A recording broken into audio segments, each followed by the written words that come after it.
Hi friends, ಎಲ್ರಿಗೂ ನಮಸ್ಕಾರ. Talk tech Kannada YouTube ಚಾನಲ್ಗೆ ಸ್ವಾಗತ, ಸುಸ್ವಾಗತ.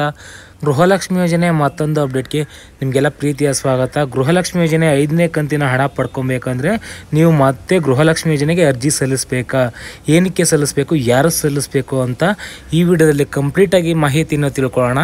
ಈ ವಿಡಿಯೋನ ಸ್ಟಾರ್ಟ್ ಮಾಡೋಕ್ಕಿಂತ ಮುಂಚೆ ನೀವಿನ್ನೇ ನಮ್ಮ ಚಾನಲ್ನ ಸಬ್ಸ್ಕ್ರೈಬ್ ಮಾಡ್ಕೊಂಡಿಲ್ಲ ಅಂದರೆ ಸಬ್ಸ್ಕ್ರೈಬ್ ಮಾಡ್ಕೊಳ್ಳಿ. ಪಕ್ಕದಲ್ಲಿರೋ ಬೆಲ್ ಬಟನ್ನ ಆಲ್ ಇಟ್ಕೊಳ್ಳಿ. ನಾವು ಯಾವುದೇ ಹೊಸ ವೀಡಿಯೋಸ್ ಬಿಟ್ಟರು ನಿಮಗೆ ನೋಟಿಫಿಕೇಷನ್ಸ್ ಮುಖಾಂತರನೇ ಬರುತ್ತೆ ಅಂತಲೇ ಹೇಳಬಹುದು. ಬನ್ನಿ ವಿಡಿಯೋ ಸ್ಟಾರ್ಟ್ ಮಾಡೋಣ. ನಿಮಗೆ ಇನ್ನು ಯಾರ್ಯಾರಿಗೆಲ್ಲ ಗೃಹಲಕ್ಷ್ಮಿ ಯೋಜನೆ 1ನೇ ಕಂತಿನ ಹಣ 2ನೇ ಕಂತಿನ ಹಣ ಬಂದಿಲ್ವೋ ಅಂಥವರು ಯಾರು ಕೂಡ ವರಿ ಮಾಡೋ ಅವಶ್ಯಕತೆ ಇಲ್ಲ, ಬಂದೇ ಬರುತ್ತೆ ಅಂತಲೇ ಹೇಳ್ಬೋದು. ಹಾಗೂ 3ನೇ ಕಂತು, 1ನೇ ಕಂತು, 2ನೇ ಕಂತು, 3ನೇ ಕಂತು ಅಥವಾ 4ನೇ ಕಂತಿನ ಹಣ ಪಡೆದವರು ಕೂಡ ಯಾವುದೇ ಟೆನ್ಷನ್ ಇಲ್ಲ. ನಿಮಗೆ ಗೃಹಲಕ್ಷ್ಮಿ ಯೋಜನೆ 5ನೇ ಕಂತಿ ಅಂದರೆ ಡಿಸೆಂಬರ್ ತಿಂಗಳ ಹಣ ಈಗ 5ನೇ ಕಂತಾಗಿ ನಿಮಗೆ ಜಮೆ ಆಗಬೇಕು.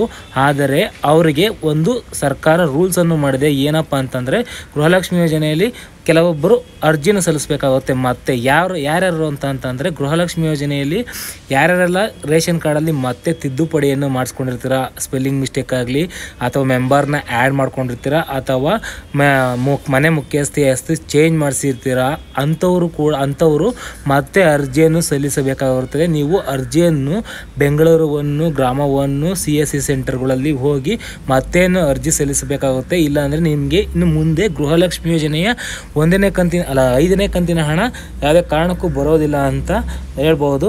ನಿಮಗಿನ್ನು 4ನೇ ಕಂತಿನ ಹಣ ಬಂದಿಲ್ಲ ಅಂದರೆ ಟೆನ್ಷನ್ ಮಾಡ್ಕೊಳ್ಳೋ ಅವಶ್ಯಕತೆ ಇಲ್ಲ. ಈ ವಾರದಲ್ಲಿ ಕ್ರೆಡಿಟ್ ಹಾಕುತ್ತೆ ಅಂತಲೇ ಹೇಳಬಹುದು. ಈ ಒಂದು ಮಾಹಿತಿ ಈ ವಿಡಿಯೋದಲ್ಲಿ ಆಗಿರುತ್ತೆ ಫ್ರೆಂಡ್ಸ್. ಈ ಒಂದು ಮಾಹಿತಿ ಇಷ್ಟ ಆಗಿದ್ರೆ ಲೈಕ್ ಮಾಡಿ, ಕಮೆಂಟ್ ಮಾಡಿ, ನಿಮ್ಮ ಫ್ರೆಂಡ್ಸ್ ಫ್ಯಾಮಿಲಿ ಜೊತೆ ಶೇರ್ ಮಾಡ್ಕೊಳ್ಳಿ ಅಂತ ಹೇಳ್ತಾ ನೆಕ್ಸ್ಟ್ ವಿಡಿಯೋದಲ್ಲಿ ಸಿಗ್ತೀನಿ. ಅಲ್ಲಿವರೆಗೂ ಟೇಕ್ ಕೇರ್, ಬಾಯ್, ಜೈ ಹಿಂದ್, ಜೈ ಕರ್ನಾಟಕ ಮಾತೆ.